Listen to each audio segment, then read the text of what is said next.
Quick IAS compose your dream. Hello दोस्तों, quick IAS में आपका स्वागत है।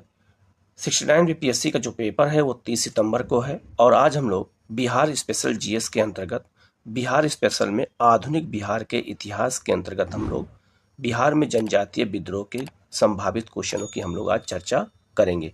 बिहार में कौन कौन सी जनजातियों ने विद्रोह किया था और किन जनजातियों का संबंध बिहार में जो है आपके इतिहास से जुड़ा हुआ है। उसमें सबसे पहले अगर बात किया जाए, जैसे उसमें नोनिया विद्रोह है, तामड़ विद्रोह है, वहाबी आंदोलन है, कोल विद्रोह है, इसके बाद जो है संथाल विद्रोह है, लोटा विद्रोह है, मुंडा विद्रोह है। यही सबसे क्वेश्चन बीपीएससी में पूछे जा सकते हैं और वो जनजातियों के टॉपिक बहुत ही महत्वपूर्ण हैं। और यहाँ के संभावित क्वेश्चन अगर हम इसको देख लेंगे और अलग अलग टॉपिक वाइज हम आधुनिक बिहार के इतिहास के सारे वीडियो आप लोगों को प्रोवाइड करा रहे हैं। हर टॉपिक से जुड़े हुए हम संभावित क्वेश्चन आप तक पहुँचाने का प्रयास लगातार कर रहे हैं। आप लोग चैनल को जरूर सब्सक्राइब कर लीजिएगा, बेल आइकन को प्रेस कर लीजिएगा। और ये सबसे महत्वपूर्ण टॉपिक में से एक है, यहाँ से क्वेश्चन संख्या सबसे ज़्यादा होती है और हर साल यहाँ से क्वेश्चन पूछे ही जाते हैं, तो आपके क्वेश्चन गलत नहीं होने चाहिए। ठीक है, हम लोग शुरू करते हैं पहले क्वेश्चन की ओर। पहला क्वेश्चन है, बिहार का कौन सा क्षेत्र में सन्यासी विद्रोह का केंद्र था? सन्यासी विद्रोह कब हुआ था? 1776 में, 77 में। और सन्यासी विद्रोह का केंद्र बिहार में कौन सा क्षेत्र था? तो ये पूर्णिया का क्षेत्र था, जहां पर जो है सन्यासी विद्रोह हुआ था। बिहार में ये सबसे महत्वपूर्ण केंद्र था पूर्णिया, जहां पर सन्यासी विद्रोह हुआ था। और ये कब हुआ था, ये डेट भी आपको याद रखना है। तो यहीं से 3-4 क्वेश्चन बन सकते हैं कि सन्यासी विद्रोह कब हुआ था, उसका केंद्र बिहार में कहाँ पे था। तो इस तरह के क्वेश्चन बीपीएससी में अक्सर पूछे जाते हैं, तो ये बहुत ही महत्वपूर्ण क्वेश्चन है। नेक्स्ट क्वेश्चन है, बिहार में नोनिया विद्रोह जो 1770 और 1800 के मध्य हुआ था, इसके दौरान निम्न में से कौन सा जिला प्रभावित हुआ था? मतलब अर्थात क्वेश्चन का कहना यह है कि नोनिया विद्रोह जब हुआ था तो इसका डेट आपको याद रखना है। कब? 1770 से 1700 जो है वो लेकर के आगे 1800 तक ये विद्रोह हुआ था। ठीक है, ये विद्रोह का क्षेत्र बिहार के किस किस जिले में था, ये क्वेश्चन पूछा गया है। ठीक है, तो ये सारण जिले में भी था, वैशाली में था और पूर्णिया में था। तो इसका आंसर हो जाएगा डी, उपयुक्त में से एक से अधिक। और नोनिया लोग जो है सोरे का व्यापार करते थे और यही से जुड़ा उनका विद्रोह था। ठीक है, तो ये बहुत ही महत्वपूर्ण पॉइंट है, इसको याद रखिएगा। ऐसे क्वेश्चन बीपीएससी में बहुत ज़्यादा आजकल पूछे जाने लगे हैं। ठीक है, नेक्स्ट है, छोटानागपुर पठार की जो जनजातियां वहां पाई जाती हैं, उसमें एक छोटानागपुर जनजाति विद्रोह कब हुआ था, ये क्वेश्चन है। तो इसका आंसर है 1800 में हुआ था। तो इसका आंसर हो जाएगा बी। नेक्स्ट है, मुंडाओं ने विद्रोह कब खड़ा किया था? तो बिरसा मुंडा के नेतृत्व में जो मुंडाओं ने विद्रोह किया था, यह विद्रोह 1899 में हुआ था। तो ये डेट आप याद रखना, ये क्वेश्चन कई बार बीपीएससी में पूछा जा चुका है। नेक्स्ट है, मुंडा विद्रोह का नेता कौन था? तो मुंडा विद्रोह का नेता बिरसा मुंडा थे और बिरसा मुंडा को मुंडा के लोग भगवान का दर्जा दिया था। नेक्स्ट क्वेश्चन है, मुंडाओं ने विद्रोह खड़ा किया था, तो मुंडाओं का विद्रोह कब हुआ था? 1899 में हुआ था। और ये बहुत महत्वपूर्ण डेट है, आपको इनको याद रखना है। ये क्वेश्चन बीपीएससी में पूछा भी जा चुका है। नेक्स्ट है, मुंडा विद्रोह का नेता कौन था? तो मुंडा विद्रोह का नेता बिरसा मुंडा थे और बिरसा मुंडा को मुंडा लोग भगवान का दर्जा दिया था। तो इसका आंसर हो जाएगा ए। नेक्स्ट है, बिरसा मुंडा का जन्म स्थान कहाँ है? तो बिरसा मुंडा का जन्म स्थान है, इसका आंसर हो जाएगा ए, उलीहातू। उलीहातू में जो है बिरसा मुंडा का जन्म हुआ था और इनका कार्य क्षेत्र रांची में था। तो बिरसा मुंडा का जन्म किस स्थान पे हुआ, ये भी क्वेश्चन आजकल पूछे जाने लगे हैं। तो इतने डीपली हमें जाकर के इनको अच्छे से याद करने की जरूरत है। नेक्स्ट है, बिरसा मुंडा के बचपन का क्या नाम था? तो मुंडा जो बिरसा मुंडा जी थे, इनके बचपन का जो नाम था वो था दाऊद मुंडा। इनको बचपन में दाऊद मुंडा के नाम से जाना जाता था। नेक्स्ट है, बिरसा मुंडा के गुरु का नाम क्या था? तो बिरसा मुंडा के गुरु का नाम था आनंद पांडे। आनंद पांडे ही बिरसा मुंडा के गुरु थे और इन्होंने ही इनको जो है तीर धनुष आदि सबका प्रशिक्षण दे रखा था। नेक्स्ट क्वेश्चन है, 1899 और 1900 के मुंडा क्रांति का नेता कौन था? तो इस तरह के क्वेश्चन घुमा फिरा के पूछे जाते हैं और सबका आंसर है बिरसा मुंडा है। नेक्स्ट है, बिरसा मुंडा ने एक समय ईसाई धर्म स्वीकार कर लिया था। आप लोगों को नहीं पता होगा, बिरसा मुंडा ने एक समय में ईसाई धर्म स्वीकार कर लिया था और उस समय उनका नाम क्या था। ये क्वेश्चन बहुत ही महत्वपूर्ण है, ये पूछा जा सकता है एग्जाम में। तो बिरसा मुंडा ने ईसाई धर्म कुछ समय के लिए स्वीकार किया था और ये पैगंबर की भी उपाधि ले रखा था। और उस समय जब इन्होंने ईसाई धर्म स्वीकार किया था तो इनका नाम क्या पड़ गया था, तो इनका नाम पड़ गया था ए, बिरसा डेविड। ये बिरसा डेविड के नाम से कहलाते थे कब, जब इन्होंने ईसाई धर्म को स्वीकार किया था तब। तो इसका आंसर हो जाएगा ए। ये बहुत ही महत्वपूर्ण क्वेश्चन है, याद रखिएगा। नेक्स्ट है कि जनजातीय नेता को उसके अनुयायी भगवान, धरती आबा या विश्व पिता का अवतार और नया पैगंबर मानते थे। ठीक है, तो इतनी सारी उपाधियां किसको मिली थी, बिरसा मुंडा को मिली थी। तो इसका आंसर हो जाएगा ए। ठीक है। नेक्स्ट है, किसे धरती आबा या धरती का पिता कहा जाता था। ये क्वेश्चन थोड़ा अलग करके पूछा गया है, बिरसा मुंडा। तो बिरसा मुंडा से जितने ही क्वेश्चन बन सकते हैं मैंने सारे दे दिया है, कोई भी क्वेश्चन आ जाए तो आपका वो सही हो जाए। नेक्स्ट है, बिरसा मुंडा ने अपने किस विश्वस्त सहयोगी को लोगों की भर्ती और सैन्य प्रशिक्षण का कार्य सौंपा था। तो बिरसा मुंडा ने अपने किस जो है विश्वसनीय को लोगों की भर्ती और प्रशिक्षण, सैन्य प्रशिक्षण का कार्य सौंपा था। उनका नाम था गया मुंडा और गया मुंडा ने ही प्रशिक्षण के दे करके लोगों को जो है तैयार करते थे। बिरसा मुंडा के आंदोलन के लोगों के लिए एकजुट करने का काम उन्होंने किया था। तो इसका जो आंसर हो जाएगा गया मुंडा। नेक्स्ट है, बिरसा मुंडा का लक्ष्य क्या था। तो बिरसा मुंडा का लक्ष्य था आंतरिक शुद्धिकरण, विदेशी राजा की समाप्ति और ब्रिटिश समर्थक जमींदारों से मुक्ति। तीनों उद्देश्य था। तो इसका आंसर हो जाएगा डी। ठीक है, उपयुक्त में से एक से अधिक। नेक्स्ट है, बिरसा को सोते हुए कब पकड़ा गया। ये क्वेश्चन भी आया हुआ था। तो बिरसा सो रहे थे और इनके कुछ दोस्त 500 रुपए में ब्रिटिश सरकार से बिक गए, उन्होंने बता दिया। और बिरसा मुंडा 3 मार्च 1900 को एक चारपाई पे सोते हुए पकड़े गए और वहीं पर जो है इनको ला करके रांची जेल में बंद कर दिया गया और धीरे धीरे जहर दे करके इनकी डेथ हो गई। तो बिरसा मुंडा को कहाँ सोते हुए पकड़ा गया था, ये क्वेश्चन आया हुआ है बीपीएससी में। 3 मार्च को पकड़ा गया था 1900 में, याद रखिएगा। तो इसका आंसर हो जाएगा सी। नेक्स्ट है, जनजाति और जिले के भिन्न जोड़ों में से कौन सा जोड़ा सही नहीं है। ठीक है, तो जो पहला जो आंसर है, इसका जो पहला ऑप्शन है संथाल बांका। ठीक है, तो जो संथाल लोग हैं वो बांका में उन्होंने विद्रोह किया था। खरवार भागलपुर में बिल्कुल सही है, लेकिन मुंडा जमुई में नहीं है, जबकि मुंडा रांची के क्षेत्र में था। तो इसका आंसर हो जाएगा बी। ठीक है। नेक्स्ट क्वेश्चन है, बिरसा मुंडा का कार्य क्षेत्र कौन सा था। तो बिरसा मुंडा का कार्य क्षेत्र था रांची। इन्होंने रांची के क्षेत्र में जो है अपना आंदोलन किया था। नेक्स्ट है, उल गुलान विद्रोह किससे संबंधित है। तो याद रखिएगा, बिरसा मुंडा को उल गुलान भी कहा जाता था। तो उल गुलान विद्रोह का संबंध बिरसा मुंडा से है। तो इसका आंसर हो जाएगा सी। नेक्स्ट है, बिरसा मुंडा किसके पक्ष में थे। तो बिरसा मुंडा झारखंड राज्य के पक्ष में थे। तो इसका आंसर हो जाएगा ए। नेक्स्ट है, संथाल विद्रोह 1855 और 57 तक जो फैला हुआ था वो कहाँ पर फैला हुआ था। ठीक है, तो जो इसका जो आंसर है वो हो जाएगा, आपको याद रखना, वर्धमान से भागलपुर तक। तो वर्धमान बंगाल से लेकर के भागलपुर तक राजमहल की पहाड़ी आसपास पूरे क्षेत्र में संथाल विद्रोह फैला हुआ था। ठीक है, तो इसका आंसर हो जाएगा सी। नेक्स्ट है, उस क्षेत्र की पहचान कीजिए जहां संथालों ने 1855-56 में अपनी सरकार की घोषणा की थी। ठीक है, तो इसका जो आंसर हो जाएगा वही भागलपुर राजमहल के क्षेत्र में इन्होंने ये विद्रोह किया था संथालों ने। नेक्स्ट है, सिद्धू, कान्हू, चांद और भैरव नामक 4 भाइयों का संबंध निम्न में से किस विद्रोह से है। इस तरह क्वेश्चन अक्सर एग्जाम में आते हैं। ठीक है, तो इसका आंसर है संथाल से। संथाल विद्रोह के ये 4 जो भाई थे, यही चारों ने लीड किया था और संथाल विद्रोह को जो है इन्होंने बहुत व्यापक स्तर पर पहुंचाया था। ठीक है। नेक्स्ट है, संथाल विद्रोह का दमन किसने किया था।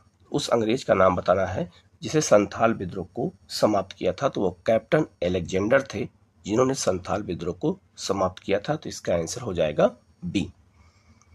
नेक्स्ट है, किस जनजातीय विद्रोह की चर्चा कार्ल मार्क्स ने अपनी पुस्तक नोट्स ऑन इंडियन हिस्ट्री में की है? ये बहुत ही महत्वपूर्ण क्वेश्चन है, बहुत ही महत्वपूर्ण क्वेश्चन है कि कार्ल मार्क्स पूछा है, कार्ल मार्क्स ने किस विद्रोह की चर्चा अपने पुस्तक नोट्स ऑन इंडियन हिस्ट्री में की है?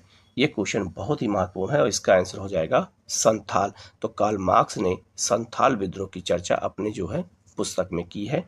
ये बहुत ही महत्वपूर्ण क्वेश्चन है, याद रखिएगा। नेक्स्ट है, दामिन ओको क्षेत्र का विस्तार था। तो दामिन ओको जो है उस क्षेत्र को कहते हैं जहां संथालों का विद्रोह हुआ था। तो राजमहल से लेके जो है भागलपुर का जो ये क्षेत्र है, इसी को दामिन ओको के नाम से जाना जाता था, जो संथाल विद्रोह का प्रमुख केंद्र था। तो इसका आंसर हो जाएगा ए। नेक्स्ट है, खरवार आंदोलन का केंद्र नेतृत्व किसने किया था? तो याद रखिएगा, खरवार आंदोलन का नेतृत्व किसने किया था? इसका जो आंसर हो जाएगा भागीरथी माझी। भागीरथी माझी नामक जो है जनजाति के नेता थे, इन्होंने ही खरवार विद्रोह किया था। और किस क्षेत्र में किया था? तो ये किया था भागलपुर के क्षेत्र में। तो इसका आंसर हो जाएगा सी।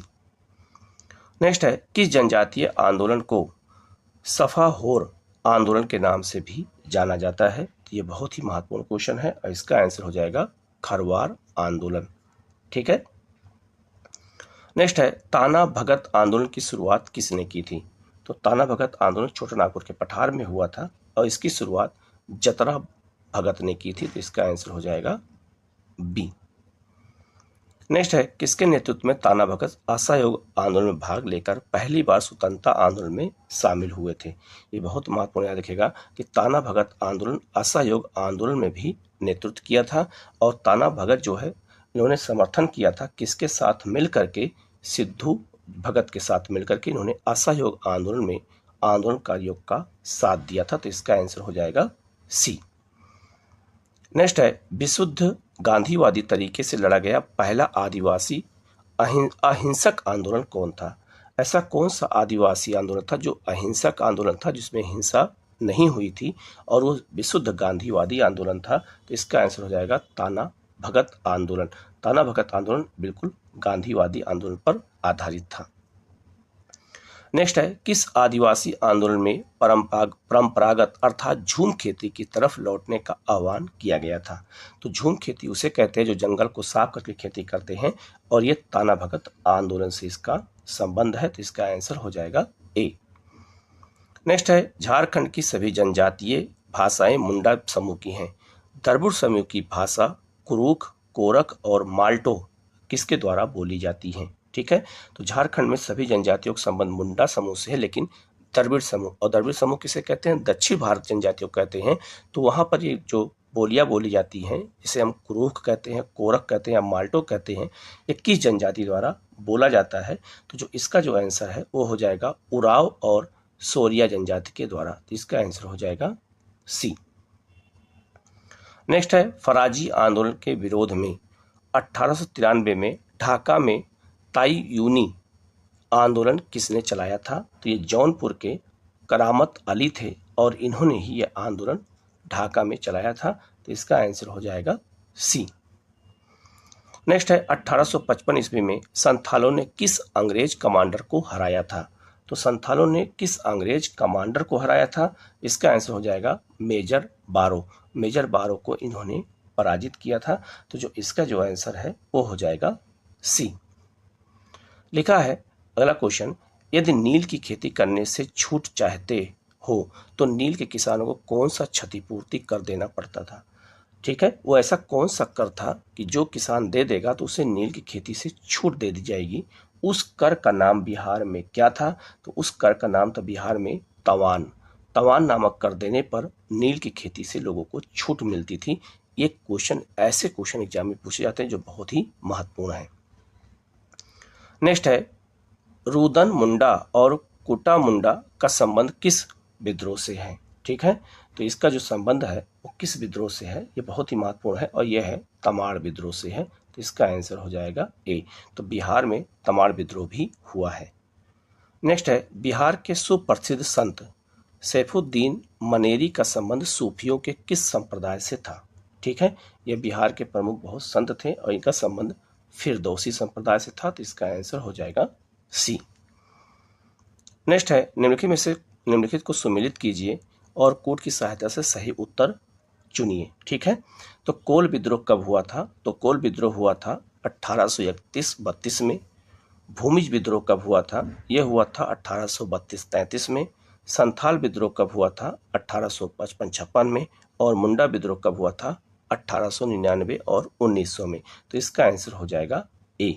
ठीक है, तो इस तरह से 4 जनजातियों को लेकर के एक ही क्वेश्चन में 4 क्वेश्चन आपसे पूछे जा सकते हैं। ठीक है, आज यहाँ पर जैसे इस क्वेश्चन में यहाँ पे क्या दे दिया है? डेट। हो सकता है यहाँ नेता का नाम भी दे दे, तो इस तरह के क्वेश्चन भी आपसे पूछे जाएंगे। तो नेता और क्षेत्र और खास करके इसका वर्ष, ये 3 चीजें अच्छे से याद रखना है। तो इसका आंसर हो जाएगा ए। नेक्स्ट क्वेश्चन है, भारत में वहाबी आंदोलन प्रारंभ किसने किया था? वहाबी आंदोलन भारत में किसने प्रारंभ किया? इसका आंसर हो जाएगा बी, सैयद अहमद। ठीक है, सैयद अहमद ने इसका जो है शुरुआत किया था और ये बरेली के रहने वाले थे, तो इन्हें हम राय बरेली भी कहा जाता था। ठीक है, और इन्होंने वहाबी आंदोलन शुरू किया था। दिल्ली में जो लोटस टेम्पल है वो वहाबी आंदोलन का ही टेम्पल है। ठीक है, और याद रखिएगा वहाबी आंदोलन की शुरुआत कहाँ हुई थी? सऊदी अरब में हुई थी और भारत में इसे सैयद अहमद ने शुरू किया था। तो इसका आंसर हो जाएगा बी। नेक्स्ट है, वहाबी आंदोलन का मुख्य केंद्र कहाँ था? ये बहुत ही महत्वपूर्ण क्वेश्चन है। और वहाबी आंदोलन का मुख्य केंद्र था पटना। ठीक है, पूरे भारत में पटना ही वहाबी आंदोलन का मुख्य केंद्र था। तो इसका आंसर हो जाएगा सी। नेक्स्ट है, वहाबी आंदोलन का उद्देश्य क्या था? तो वहाबी जो आंदोलन है इसका जो उद्देश्य है बहुत ही महत्वपूर्ण है। और इसका उद्देश्य क्या था? जो है सामाजिक और धार्मिक सुधार करना, बिल्कुल सही। दूसरा, मुसलमानों पर पड़ने वाले पश्चात प्रभावों को रोकना, पश्चिमीकरण को रोकना, ये भी सही था। भारत में ब्रिटिश सत्ता की समाप्ति करना, ये भी सही था। तो इसका आंसर हो जाएगा डी। ठीक है, इनका सभी उद्देश्य था। नेक्स्ट है, भारत में वहाबी आंदोलन के मुख्य नेता कौन थे? तो भारत में वहाबी आंदोलन के अगर मुख्य नेता की बात की जाए तो यह विलायत अली और इनायत अली, ये दोनों अली बंधु थे और इन्होंने ही भारत में वहाबी आंदोलन खास करके बिहार में लोकप्रिय बनाया था। तो इसका आंसर हो जाएगा ए। नेक्स्ट है, 1830 के दशक में पटना केंद्र किसका था?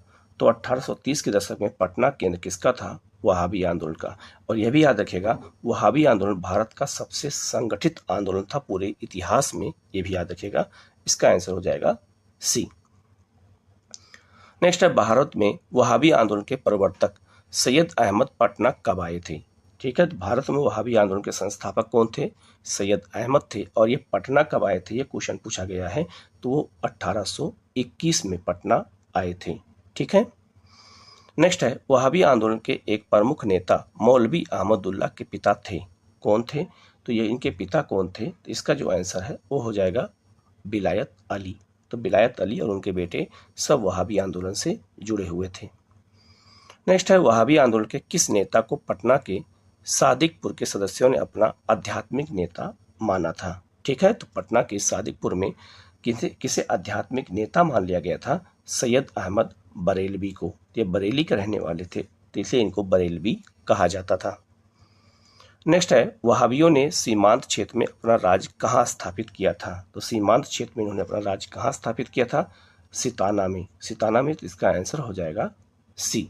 ठीक है, नेक्स्ट है, पटना स्थित वहाबियों का केंद्र कहलाता था। तो पटना में जो वहाबियों का केंद्र था उसे हम काफिला कहते थे। तो इसका आंसर हो जाएगा ए।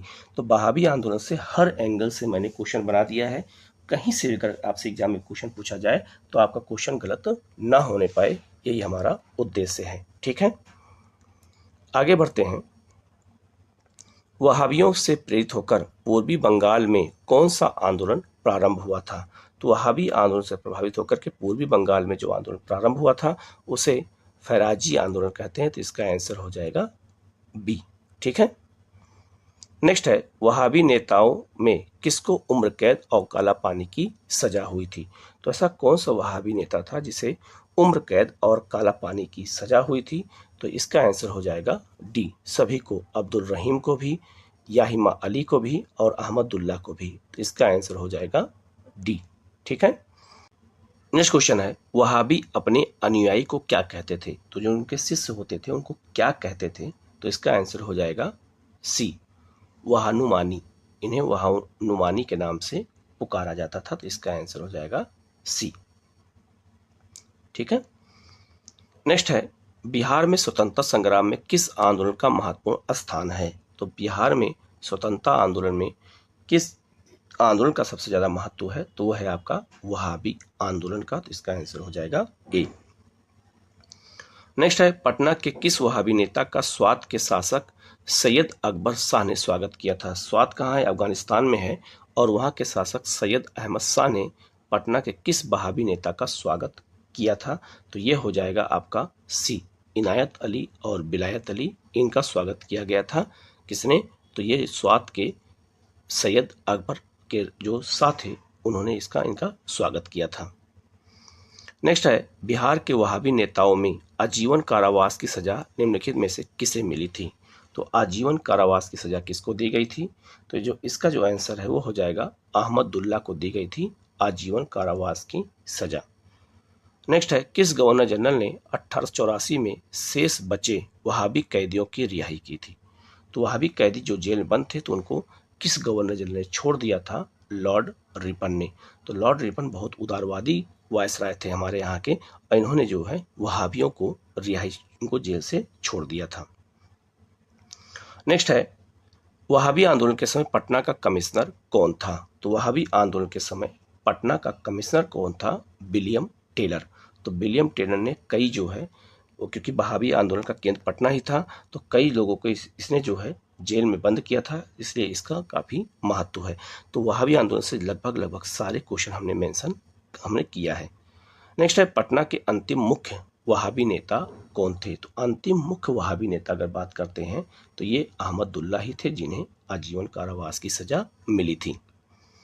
नेक्स्ट है, बिहार में लोटा विद्रोह कब हुआ था? तो लोटा विद्रोह कब हुआ था? तो याद रखिएगा, बहुत ही महत्वपूर्ण है, और यह 1856 में हुआ था। लोटा विद्रोह क्यों हुआ था ये भी बता देता हूँ, उससे पहले ये क्वेश्चन देख लेते हैं। बिहार में लोटा विद्रोह किस जेल में हुआ था? मुजफ्फरपुर जेल में। तो मुजफ्फरपुर के जेल के कैदियों को पीतल का लोटा दिया जाता था, जिसमें वो पानी पीते थे। अंग्रेजों ने उस लोटे को हटा दिया और उसके स्थान पर दे दिया कौन सा? तो उसके स्थान पर दे दिया घड़ा दे दिया। इसीलिए कैदियों ने विद्रोह कर दिया था, और उसी को बिहार के इतिहास में लोटा विद्रोह कहा जाता है, जो मुजफ्फरपुर की जेल में हुआ था। नेक्स्ट है, बिहार के मुजफ्फरपुर में लोटा विद्रोह किसके द्वारा किया गया? तो बिहार में लोटा विद्रोह जो है वहाँ की जो है किसके द्वारा? तो वहाँ के मुजफ्फरपुर के कैदियों के द्वारा किया गया। तो इसका आंसर हो जाएगा बी। ठीक है। नेक्स्ट है, बिहार के किस क्षेत्र में नोनिया विद्रोह किया गया था? तो बिहार के किस क्षेत्र में नोनिया विद्रोह हुआ था? तो जो इसका आंसर हो जाएगा सी, तिरहुत, हाजीपुर, सारण, पूर्णिया। तो इसका आंसर हो जाएगा सी।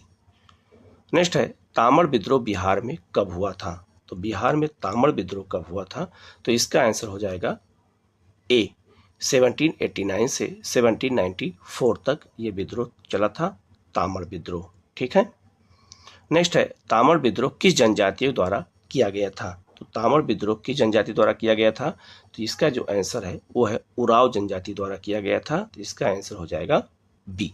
नेक्स्ट क्वेश्चन है, बिहार में किस समुदाय के द्वारा सोरा उत्पादन का मुख्य कार्य किया जाता था? नोनिया समुदाय के द्वारा। तो इसका आंसर हो जाएगा ए, और इन्होंने इसी कारण विद्रोह भी किया था, और ये सोरा किसको बेचते थे? यूरोपीय कंपनियों को, और जिससे वो बारूद बनाते थे। इनको कम दाम दिया गया था, इसीलिए नोनिया विद्रोह हुआ भी था सोरा उत्पादन को लेकर। नेक्स्ट है, कोल विद्रोह किस क्षेत्र में हुआ था? तो कोल विद्रोह 1831-32 में हुआ था, और किस क्षेत्र में किया गया था? तो याद रखिएगा, ये आपका छोटा नागपुर के पठार के क्षेत्र में किया गया था। तो ये इतने महत्वपूर्ण जो है क्वेश्चन हमने विद्रोह से डाल दिया है आपको यूट्यूब पे, आप इसको अच्छे से देख लीजिएगा। किसी क्वेश्चन में कोई डाउट हो कमेंट करके पूछ लीजिएगा। और ये सारे क्वेश्चन बहुत ही महत्वपूर्ण है, और सब बिहार के जनजातियों से जुड़े हुए हैं, इसलिए किसी भी क्वेश्चन को आप छोड़िएगा मत, अच्छे से सारे क्वेश्चन को देखिएगा। वीडियो को लाइक करिएगा, चैनल को सब्सक्राइब कर लीजिएगा, और इसको शेयर भी कीजिएगा अपने दोस्तों को, जिससे वो लोग भी इसका लाभ उठा सकें। Okay, thank you.